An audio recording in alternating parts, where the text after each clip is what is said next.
El resumen de lo que es el presupuesto, naturaleza de los presupuestos, definición y conceptos básicos de los presupuestos. Este material es un resumen del libro que tiene 92 páginas. El proceso del presupuesto, aquí están las etapas: preiniciación, elaboración, ejecución, control y evaluación. Esos 5 pasos son los que están explicados acá en el vídeo que está en la plataforma que está aquí. Las 5 etapas están explicadas en este vídeo. Entonces, continuamos. Luego tenemos lo que son ventajas y limitaciones de los presupuestos. Aquí están detalladas. Ventajas de 1 a 10 ventajas y limitaciones o desventajas de 1 a 6. Correcto.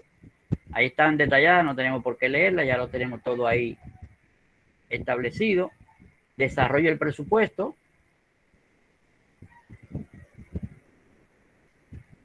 Cálculo totales de las ventas y costo de producción. Este sí es importante que lo veamos porque tienen parte que ver con la tarea. Por ejemplo, las ventas se determinan de la siguiente manera: multiplicando la cantidad de bienes o servicios por el precio por unidad. Es decir, si la empresa vende la unidad, tiene 100 unidades y la vende a 10 pesos cada una, entonces ahí sería 1000 pesos de ventas. Eso es la mecánica para sacar la cantidad de ventas. Producción. La producción se determina con la siguiente manera: presupuesto de producción más el inventario deseado de productos terminados menos el inicial de productos terminados. ¿Cuáles son los productos terminados? Recuerden que en la empresa tenemos 3 elementos que son la materia prima, la mano de obra y los gastos indirectos de fabricación. Entonces, cuando se hace el proceso que se inicia con la materia prima, luego interviene la parte de la mano de obra y el producto se termina, entonces ya tenemos los productos disponibles para la venta. Entonces, esos son lo que se llaman los inventarios terminados o productos terminados. Necesidad de materia prima, ¿cómo se determina? Se determina por la cantidad que se va a producir, la cantidad que se requiere, por el precio que tiene la materia prima. Eso es para que se determine cuál es la cantidad de dinero que se necesita para la compra de la materia prima.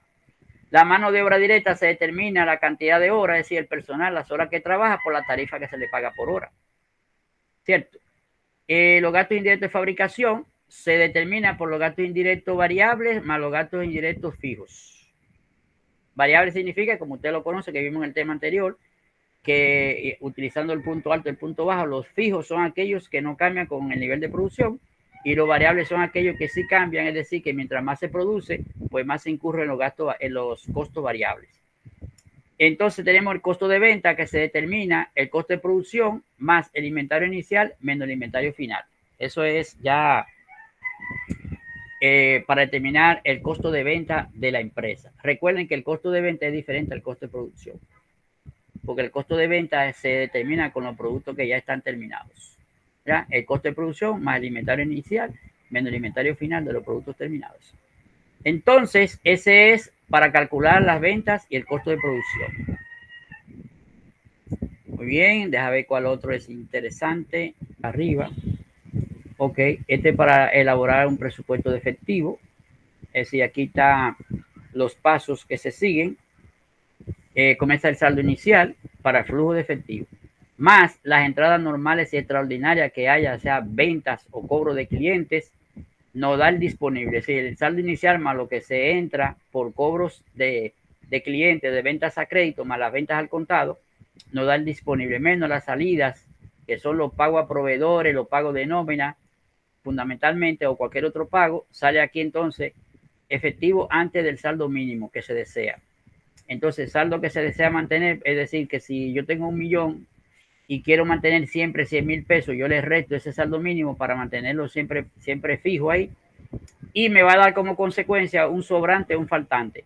Si hay sobrante, no hay problema, se mantiene todo normal, pero cuando hay faltante, entonces hay que buscar financiamiento o inversión para poder cubrir ese faltante. Y al final es el saldo en efectivo. Ese es el modelito que se prepara para un flujo de efectivo. Cédula de cobranza Aquí está los meses que se presupuestan. Por ejemplo, se estima que el 70% de las ventas a crédito se cobran. Entonces se va colocando en los meses lo que es la parte de esa venta que se va cobrando. Y luego el 30% de las ventas a crédito del periodo anterior. Es decir, que estos porcentajes lo establece la práctica de la empresa, lo que es el historial que tiene la empresa de los cobros a los clientes. Entonces, aquí tenemos otra cédula que es de la salida de efectivo. Entonces, aquí están los meses que se van presupuestando, pago de nómina, el pago de proveedores, el impuesto sobre la renta, ahí nos da el total de desembolsos. Entonces, excepcionales o extraordinarios, otros gastos, que puede ser, por ejemplo, la compra de un activo, un vehículo, por ejemplo, compra de maquinaria, son extraordinarios, son desembolsos que no son comunes. Y aquí da el total entonces, de la salida.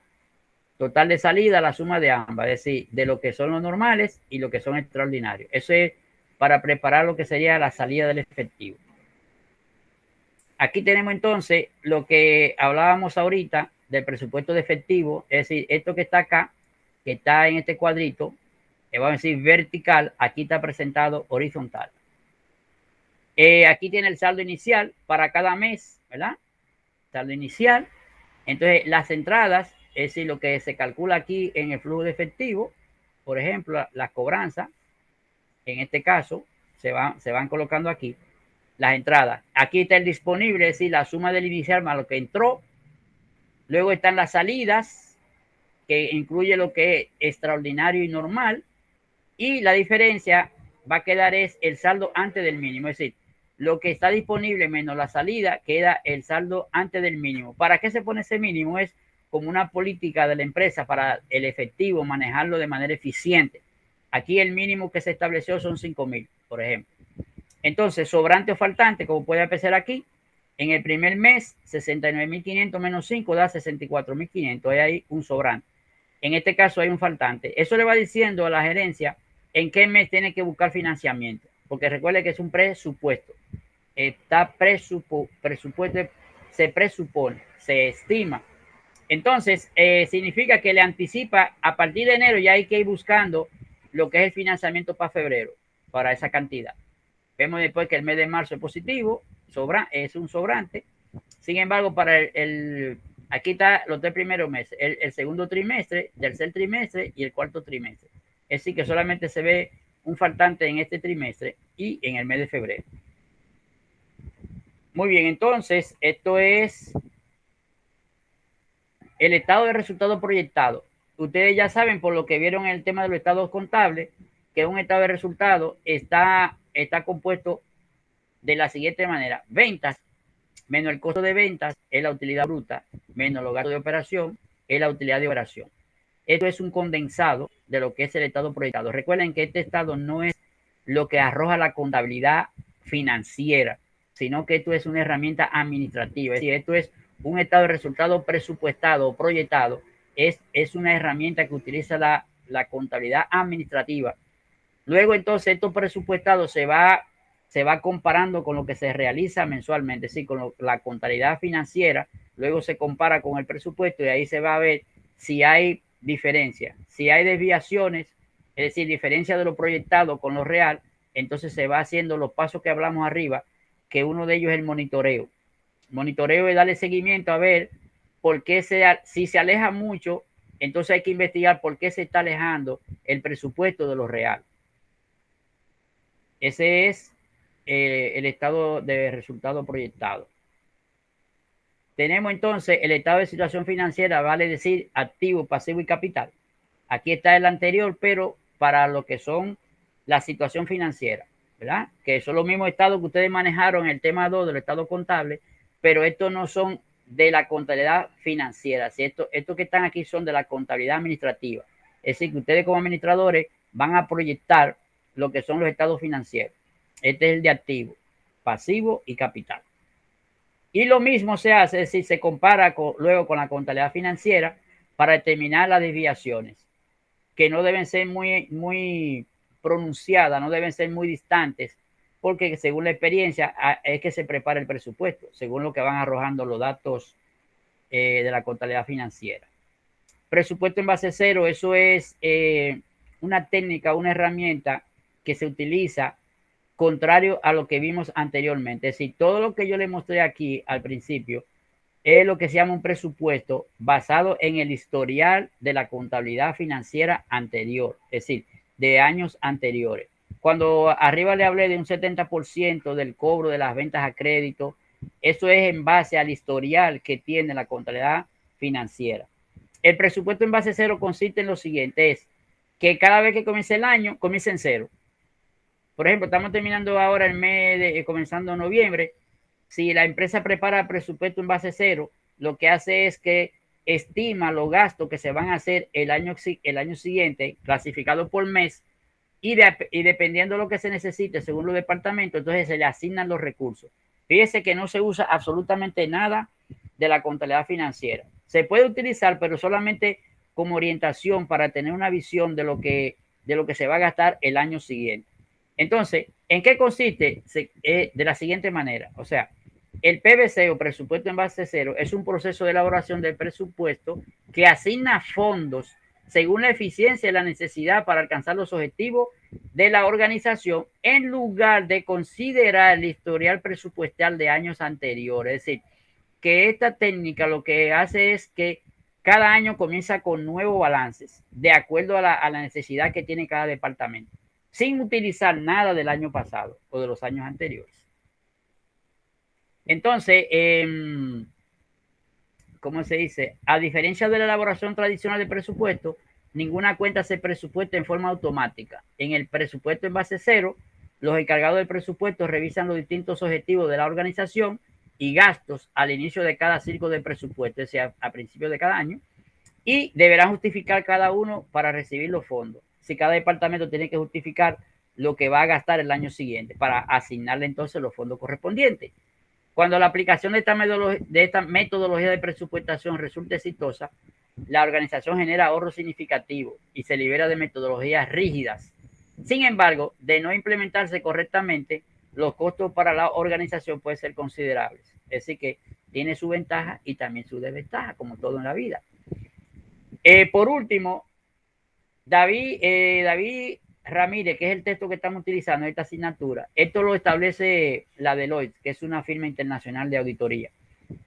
El texto de David Noel Ramírez dice que este tipo de presupuesto, lo que se llama presupuesto en base cero, tiene como filosofía que se basa en varias técnicas de la administración y de la contabilidad administrativa moderna, como la administración por objetivos, la contabilidad por área de responsabilidad, la evaluación de la actuación y el análisis marginal. Es decir, que ese presupuesto en base cero se puede utilizar en sustitución del tradicional que se basa en los presupuestos históricos, es decir, de años anteriores. Esto, la inflación en los presupuestos, ya ustedes saben que la inflación como variable influye en todo, no solamente en los presupuestos, sino que influye en todo en la vida, porque la inflación es lo que hace que encarece los productos encarece los productos que se venden y que nosotros compramos, lo que significa que aumentan de precio. Entonces, el presupuesto, cuando se prepara, debe tener en cuenta lo que son los índices de inflación. Esto significa que en países como Venezuela, por ejemplo, es muy difícil hacer presupuesto. Se pueden hacer, pero tiene que darse un monitoreo mucho más cercano y mucho más en detalle, porque la inflación está demasiado alta. Eso significa que de un mes a otro puede variar de una manera muy significativa los presupuestos.